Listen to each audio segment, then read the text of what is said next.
চতুৰ্থবাৰ্ষিক কলা ফকীৰতলা premier league দিৱা নৈশ tennis ball cricket প্ৰতিযোগিতা 2025 আৰম্ভ। 7টা দলৰ অংশগ্ৰহণ। প্ৰতিখন খেলৰ অন্তত মেন অফ দ্য মেচ ঘোষণা কৰা হ'ব। নলবাৰীত আজিৰে পৰা আৰম্ভ হোৱা ৰেলৱে ব্ৰডবেণ্ডৰ সহযোগত চতুৰ্থবাৰ্ষিক কলা ফকীৰতলা প্ৰিমিয়াৰ লীগ দিৱা নৈশ টেনিছ বল ক্ৰিকেট প্ৰতিযোগিতা 2025ৰ পতাকা উত্তোলন কৰে সভাপতি নুৰ হুছেইনে। ইয়াৰ পিছতে খেল উদ্বোধন কৰে তাজেৰ আলীয়ে। দলপতিসকলক টুপি পৰিধান কৰায় আৰিফুল ইছলামে। ইয়াৰ পিছতে KFT চেলেঞ্জাৰ আৰু জুনাইট 11ৰ মাজত আৰম্ভ হয়। প্ৰথমখন খেলত মেন অফ দ্য মেচ বিকি আলীয়ে লাভ কৰে।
কলা ফকীৰতলা ৰেবেল ষ্টাৰ ক্লাবে কঢ়িয়াই আনিছে কলা ফকীৰতলা সমাজলৈ তথা এই অঞ্চললৈ শান্তি সম্প্ৰীতি আৰু ভাতৃত্বৰ বতৰা। কিহৰ মাজেৰে? খেলৰ মাজেৰে। শান্তিৰ মাজেৰে খেল আহিছে আৰু খেলৰ মাজেৰে শান্তি আহিছে।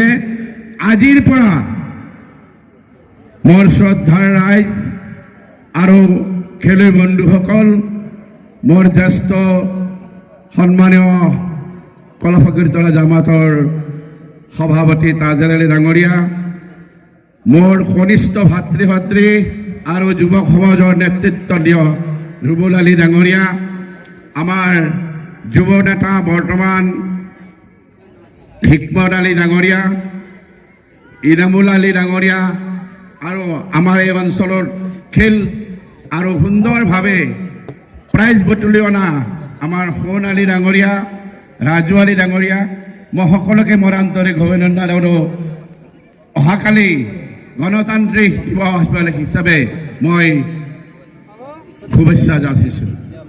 বিশেষ ক'বলগীয়া এতিয়া নাই, এতিয়া আমি খেল আৰম্ভ কৰিম। গতিকে আমাৰ এই যি চতুৰ্থবাৰ্ষিক কলা ফকীৰতলা প্ৰিমিয়াৰ লীগে এই প্ৰচেষ্টা হাতত লৈ এটা সুন্দৰ পৰিস্থিতিৰ যি সৃষ্টি কৰিছে, এখন সুন্দৰ সমাজৰে যি পৰিকল্পনা কৰাৰ যি মানসিকতা কঢ়িয়াই লৈছে তেওঁলোকৰ মনত আজি 4 বছৰ ধৰি, তাৰ কাৰণে মই তেওঁলোকক মোৰ আন্তৰিক অভিনন্দন আৰু আল্লাহৰ ওচৰত মই তেওঁলোকৰ দোৱা মাগিছোঁ যাতে তেওঁলোকৰ সকলো ফালৰ পৰা মনোকামনা ওপৰলৈ পূৰ্ণ কৰে। কলা ফকীৰতলা প্ৰিমিয়াৰ লীগৰ চতুৰ্থবাৰ্ষিকৰ উদ্বোধন কৰিবলৈ আমি আমন্ত্ৰণ কৰি আনিছোঁ আমাৰ কলা ফকীৰতলা জামাত সমিতিৰ সভাপতি মাননীয় তাজেৰ আমাৰ মাজত উপস্থিত আছে। তেখেতক এখন ফুলা গামোচাৰে সম্ভাষণ জনাব আমাৰ অন্যতম প্ৰশাসক ইনামুল আলী ডাঙৰীয়াই।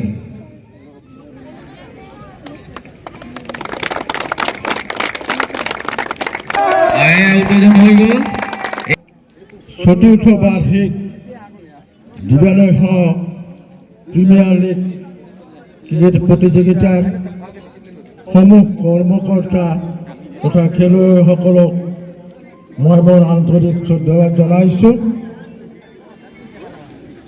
আজি এই উদ্বোধনী অনুষ্ঠানত মোক খেলখন মুকলি কৰিবলৈ আমন্ত্ৰণ জনোৱাত মই পুনৰবাৰ তেখেতসকললৈ আন্তৰিক ধন্যবাদ জ্ঞাপন কৰিছোঁ।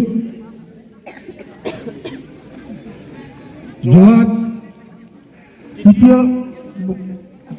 তিনিটা বছৰ পাৰ হৈ যোৱা খেলখন মই দৰ্শক হিচাপে উপভোগ কৰিছোঁ।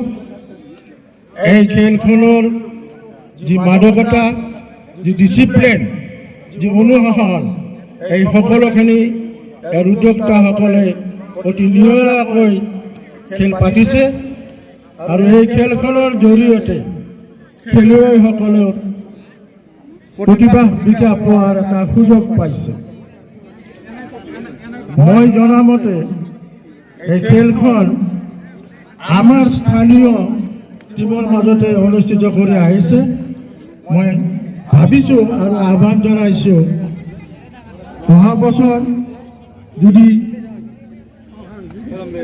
সম্ভৱ হয় বাহিৰা টিমবিলাকো ইয়াত যোগদান কৰিবলৈ দিলে খেলখন আৰু উন্নত মানদণ্ডৰ হোৱা দেখিবলৈ পোৱা যাব।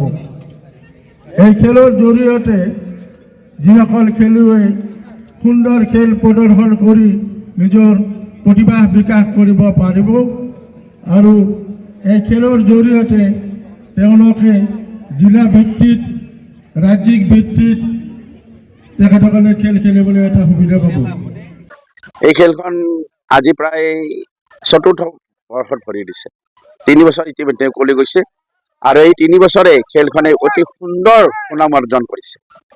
বিভিন্ন চহৰ, বিভিন্ন সৰু সৰু গাঁৱলৈ বাৰ্তা কঢ়িয়াই দিছে যে এখন 11 ষ্টাৰ ক্লাবৰ সৌজন্যত PM-ৰ যিখন খেলা হৈছে ডি আৰু নাইটৰ, সেইখন অতি সুন্দৰ খেল হৈছে আৰু সুন্দৰভাৱে পৰিচালনা কৰিছে। শিকিব লগা বহুত থকা বুলি বহুতৰ পৰা আমাৰ বাৰ্তা আহিছে আৰু এইবুলিও বহু খবৰ আহিছে যে এই খেলখনত অকল স্থায়ী ল'ৰাৰ যুৱকে অন্তৰ্ভুক্ত হোৱাতকৈ আমি অন্য জিলাৰ পৰাও যাতে আমি গৈ খেলখনত অংশগ্ৰহণ কৰিব পাৰোঁ, সেইটো আপোনালোকৰ ৰেজিষ্টাৰত অন্তৰ্ভুক্ত কৰক। এতিয়া আমি যি খেল উদ্বোধক সন্মানীয় তাজেৰে ডাঙৰীয়া কৈছে যে যদি এই চিন্তা চৰ্চা কৰি পেলাই যদি ভাল বুলি ভাবে, আমাৰ সমাজৰ যিবিলাক যুৱক যিয়ে এইটো পৰিকল্পনা হাতত লৈছে, নিশ্চয় কিবা এটা চিন্তা চৰ্চাৰ মাজেৰে এটা পৰিকল্পনা হাতত লৈছে যে অন্য জিলাৰ কিয় নালাগে, অন্য চহৰ ঠাইৰ কিয় নালাগে, এইবিলাক এটা তেওঁলোকে টাইটো বনাই লৈছেতো, এটা চিন্তা চৰ্চাৰ মাজেৰে কৰি লৈছে।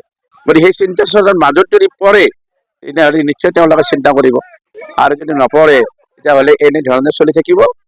আৰু ইয়াৰ পৰাই আমাৰ ষ্টেটত খেলাৰ কাৰণে বা দেশত খেলাৰ কাৰণে যাতে ঈশ্বৰে খেলুৱৈ উলিয়াই, তাৰ কাৰণে সদায় আমি অভিভাৱকসকলে যথেষ্ট ধৰণে চেষ্টা আৰু কষ্ট স্বীকাৰ কৰিম। অনুভৱটো মই ইতিমধ্যে খেল উদ্বোধন কৰিলোঁ আৰু মই কৈছোঁৱে যে আমাৰ স্থানীয় টিমৰ মাজত খেলখন অনুষ্ঠিত হৈছে। আজি 4ৰ্থ বাৰ্ষিকত পৰিল। মই তেখেতসকলক কৈছোঁ যদি সম্ভৱ হয় নেক্সট ইয়াৰ আৰু বাহিৰত যিখিনি টিম আছে আমাৰ, সেই টিমখিনিক যদি ইয়াত যোগদান কৰি খেলখন উন্নত কৰে তেতিয়াহ'লে এই খেলৰ জৰিয়তে তেওঁলোকে বাহিৰত খেলাৰ চান্স নাপাব। তেওঁলোকে জিলা ভিত্তিত, ৰাজ্যিক ভিত্তিত, কেন্দ্ৰীয় ভিত্তিত তেওঁলোকে খেলিবলৈ এটা সুবিধা পাব। গতিকে ইয়াতে স্থানীয় খেলুৱৈখিনিয়ে আমাৰ মাজতে খেল প্ৰদৰ্শন কৰি তেওঁলোকৰ যিটো প্ৰতিভা বিকাশ স্থান পাইছে সেইখিনি বাহিৰত পালে বেছি অসুবিধা হ'ব আৰু তেওঁলোকে এটা আগলৈ যোৱাৰ এটা সুবিধা পাব। সেইখিনি মই কমিটিক এটা পৰামৰ্শ দিছোঁ, এইখিনি কৰিলে নিশ্চয় আমি এটা ভাল ফল পাম বুলি আশা কৰিছোঁ।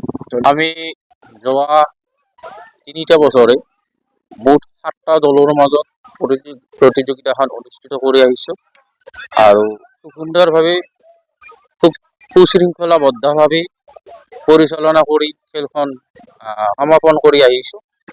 আৰু আমাৰ প্ৰথম মটৰটোৱে হ'ল যে আমি খেলখন এটা অনুশাসন আৰু শৃংখলা, এই দুয়োটা বস্তু খেলুৱৈসকলৰ মাজত যাতে আহি যায়, সেইটো বস্তু বৰ্তাই ৰখাৰ কাৰণে আমি খুব সীমিতভাৱে আমি আমাৰ প্ৰতিযোগিতাত অংশগ্ৰহণ কৰাৰ সুবিধা দিওঁ।